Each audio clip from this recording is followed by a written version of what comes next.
Hello. Whoa, that's loud.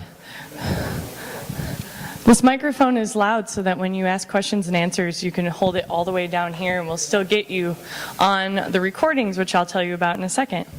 Welcome. My name is Casey Emlin. I'm the program director, and I would like to thank you for joining us.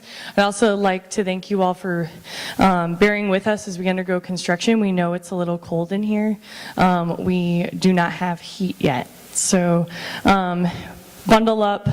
Come back next week. Hopefully we'll have heat and we can keep you warm and you'll be more comfortable.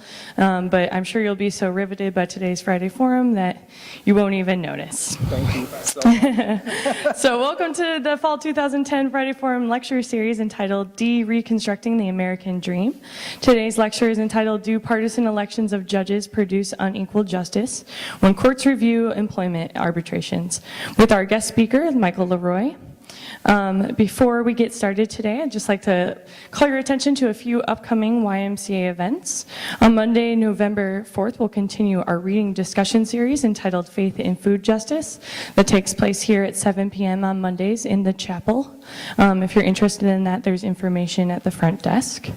On Tuesday, we continue our Know Your University series. The orange flyers on the tables have the schedule for that, and we'll actually be taking a field trip this week, in part because of the election, but also for fun, to the Sousa archives. So if you're interested in attending Tuesday's KYU, you can either meet us over at the Sousa archives or you can meet us at the Y and we'll walk on over with you. So plan to be here at 12. If you're a regular, we won't have lunch on Tuesday available.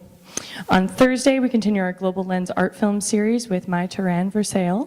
And next Friday, we'll be hosting Professor Rebecca Ginsburg, who will be discussing how higher education in prison affects the healing and transformation of incarcerates. And that is actually part of a special thing we're trying where we'll also be hosting Rebecca the next week on Tuesday. You'll see it's misprinted in the Friday Forum brochures. So both Friday and not this Tuesday, but the following Tuesday, Rebecca will be here. She'll be doing a larger macro talk on Friday and then a local talk about the Education Justice Project the following Tuesday. So we hope you can join us for both of those. We'd like to thank our series co-sponsors for financially supporting this program. You can find a list of these campus and community organizations on our website, which we hope you will visit.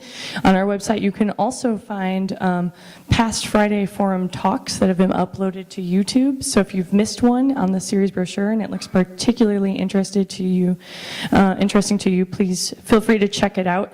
I recommend listening to them, not necessarily watching them. It's just somebody standing at a podium. So Michael's pretty excited about that, I'm sure.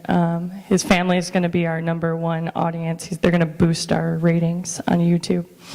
Friday Forum is rebroadcast on WEF 90.1 Community Radio on Mondays from 6 to 7 p.m. For this reason, I have this microphone turned up very loudly so that you can hold it low down here. And we'll still get you on the radio, so please wait to ask your questions until I come and bring you the mics so that we can make sure we get you on the radio as well as the speaker's response. After the presentation, we'll begin the Q&A. If you need to discreetly slip out at any time, please feel free to do so.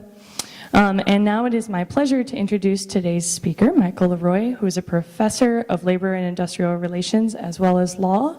He holds a bachelor's and master's degree in political science from the University of Illinois, and also a master's degree in labor and industrial relations from the University of Illinois, and a JD from the University of North Carolina, Chapel Hill. He has published extensively on strikes and lockouts, voluntary and mandatory arbitration, employment involvement teams, and more recently on employment and labor law implications stemming from the 9/11 attacks and domestic terrorism. He has testified before the full U.S. Senate Committee on Labor and Human Resources, consulted at the request of the President's Council of Economic Advisors in connection with the Taft-Hartley dispute, and served as an advisor to the President's Commission on the United States Postal Service. This bipartisan commission adopted Professor LeRoy's recommendations to Congress for the use of final offer interest arbitration in place of conventional arbitration and contract impasses. His research has been cited by 2 federal court appeals and the Minnesota Supreme Court, and you can find him in all sorts of very distinguished journals all over the country. We're very pleased to have him here today, and now I'll pass things over.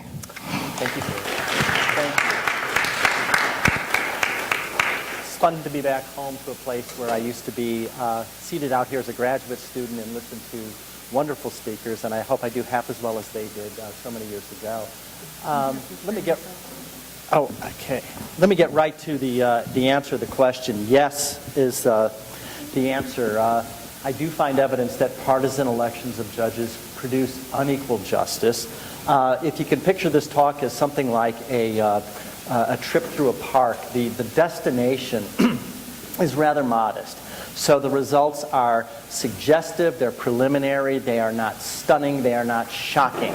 I would suggest, however, that the path that we take on this talk is really interesting and probably the most worthwhile part of the conversation we'll have today. Before I get any further, I'd like to put this is a complex topic. It's hard to talk about, hard to think about. And this has not been written on, this connection between employment arbitrations and partisan election of judges has not been studied to the best of my knowledge. So let's begin by defining some terms, and let's take a look at the term arbitration.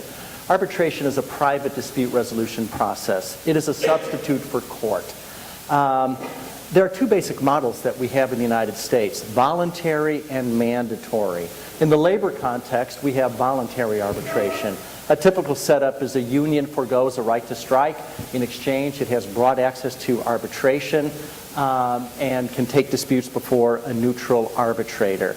It's called voluntary precisely because a union and an employer agree on their own to that methodology.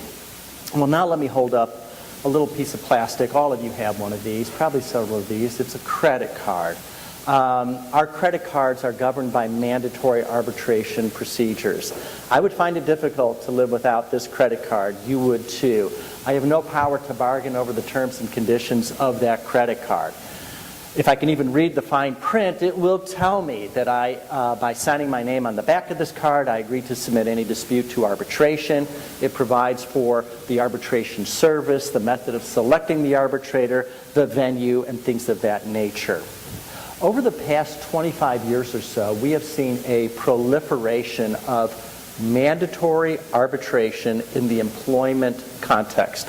Typically, these are non-union settings, and typically they come about because employers want to take themselves out of the possibility of defending themselves in a court of law for a discrimination claim, a wage claim, anything of that nature, and they want to go before an arbitrator.